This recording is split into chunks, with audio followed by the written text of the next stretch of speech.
शिरोळ तालुक्यातील मजरेवाडी येथील महिला दूध संस्थेच्या गोकुळ दूध संघासाठी दिलेल्या ठरावावरून संस्थेच्या संचालक मंडळात तीव्र वाद निर्माण झाला असून ठरावाची वैधता, संचालकांच्या अपात्रतेचा निर्णय आणि सह्या घेण्याच्या प्रक्रियेवर प्रश्नचिन्ह उपस्थित झालं आहे. या वादामुळे संस्थेतील अंतर्गत संघर्ष चव्हाट्यावर आला असून प्रकरण पोलीस ठाण्यापर्यंत पोहोचले.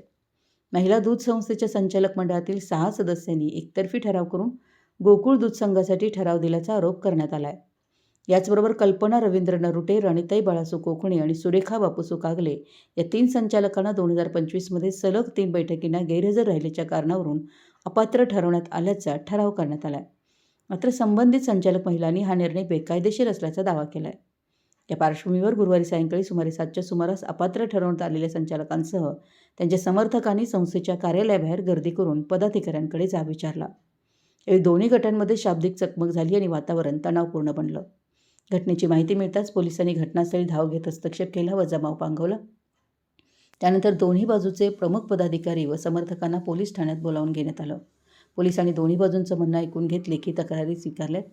अपात्र ठरवण्यात आलेल्या 3 संचालक महिलांनी आम्हाला अपात्र ठरवण्याच्या ठरावाबाबत कोणतीही पूर्वकल्पना देण्यात आली नव्हती. 8 दिवसांपूर्वी संचालक मंडळाची बैठक असल्याचं सांगून आमच्या नोटिशींवर सह्या घेण्यात आल्या. जर आम्ही अपात्र होतो तर आमच्या सह्या का घेतल्या आणि आम्हाला बैठकीसाठी का बोलवण्यात आलं, असा सवाल उपस्थित केला.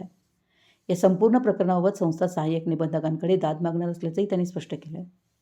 दरम्यान 6 संचालकांच्या गटातील ललिता दत्तवाडे आणि महादेवी नरुटे या 2 महिला संचालकांनी धक्कादायक दावा करत आम्हाला संचालक अपात्र करण्याबाबत किंवा गोकुळ दूध संघाचा ठराव देण्याबाबतची बैठक असल्याची माहिती देण्यात आली नव्हती.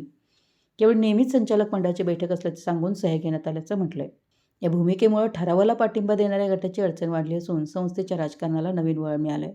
यावेळी संबंधित महिलांनी आणखी गंभीर आरोप करत गोकुळ दूध संघाच्या ठरावाला पोस्टामधून परस्पर आणण्यात आला आणि त्यावर स्वतःचं नाव टाकून संचालकांच्या सह्या घेण्यात आल्या असल्याचा दावा केला आहे. आम्हाला विश्वासात घेऊन ठराव केला असता तर आम्ही कोणताही विरोध केला नसता. मात्र आम्हाला अपात्र ठरवून व माहिती न देता झालेली ही प्रक्रिया चुकीची आहे असं त्यांनी सांगितलं. यावर संस्थेचे प्रमुख लक्ष्मण चौगुले यांच्याशी संपर्क साधला असता 3 संचालकांच्या अपात्रतेबाबतचा ठराव पूर्णपणे कायदेशीर असल्याचं त्यांनी सांगितलं. यापुढे कुणाला कुठे दाद मागायची असेल तर त्यांनी ती मागावी असं सांगत त्यांनी अधिक माहिती देण्यास नकार दिला. दरम्यान पोलीस ठाण्याबाहेर दोन्ही गटाच्या समर्थकांची मोठी गर्दी जमली होती. काही काळ तणावपूर्ण वातावरण निर्माण झालं होतं. पोलिसांनी परिस्थिती नियंत्रणात ठेवत दोन्ही बाजूंना शांततेचं आवाहन केलं. महिला दूध संस्थेच्या ठरावाभोवती निर्माण झालेला हा वाद आता सहकार विभागाच्या दालनात पोहोचण्याची चिन्ह असून पुढील घडामोडींकडे परिसराचं लक्ष लागून राहिलं आहे. मराठी एस न्यूजसाठी कुरुंदवाडहून संदीप अडसूळ. मी मजरेवाडीचा गावचा रहिवासी असून गेले 8 दिवस आमच्या गावामध्ये 1 तारखेला महिला दूध संस्थे डेरे यावरून वाद चालू झालेला आहे. 1 तारखेला पोस्टात गोकुळच्या ठरावाची प्रत आलेली आहे आणि ते ठराव सेक्रेटरीने परस्पर काही व्यक्तीने ते घेऊन गेल्यामुळं आणि मिटिंगचे मिटिंग आमच्या संस्थेचा सेक्रेटरी संदीप पट्टेगिरे यांनी मिटिंगचं सही सांगून ह्या सगळ्यांच्या सही घेतलेल्या आहेत आणि सही घेताना मिटिंग 9 तारखेला आहे आणि मिटिंगच्या गोकुळच्या ठरावावर चर्चा करायचं असं सांगून ह्यांनी सही केलेले आहेत सगळेजण. आणि आज तारखेला आमच्या संस्थेत कधीही वादविवाद न होता सर्वांच्या सामंजस्यपणानं संस्था चालत होती आणि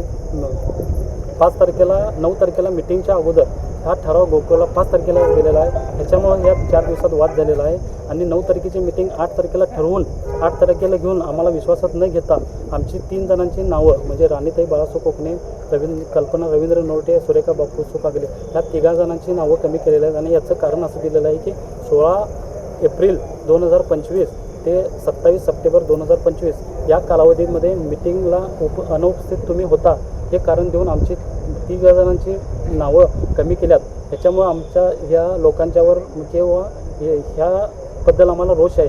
या कारण विचारण्यासाठी आम्ही संध्याकाळी गेला असता जरा वादविवादाचा प्रसंग झाला. त्यानंतर ह्या गोष्टी घडलेल्या आहेत आणि आम्हाला जर तुम्ही 2025मध्ये जर 2025मध्ये जर आम्हाला जर कमी केला असला तर 5 तारखेला गोकुळच्या ठरावाच्या मिटिंगसाठी आमचं सही कशासाठी घेतला हे आम्हाला प्रश्न आहे. आणि आम्हाला विश्वासात न घेता आम्ही कोणत्याही प्रकारचा ठराव आमच्यासाठी वैयक्तिक न मागता जे ठराव जे सामंजस्यपणाने मिटिंगला ठरते त्याच व्यक्तीला आम्ही आज ताब्यात दिलेलं आहे. त्यात सर्वांना संधी मिळावी हे होते. दरवर्षी एकाच व्यक्तीला द्यायचं आहे असं कोणत्याही पद्धतीचं नाही आणि कोणत्याही संस्थेत आज ताब्यात कधीही वादविवाद झालेला नव्हता. त्या ठरावासाठी आम्हाला आज ताब्यात आम्हाला ठराव पाहिजे म्हणून आज देखील आम्ही भांडणार पण विश्वासात घेऊन हे ठराव घ्यायला पाहिजे होता एवढंच आमचं म्हणणं आहे.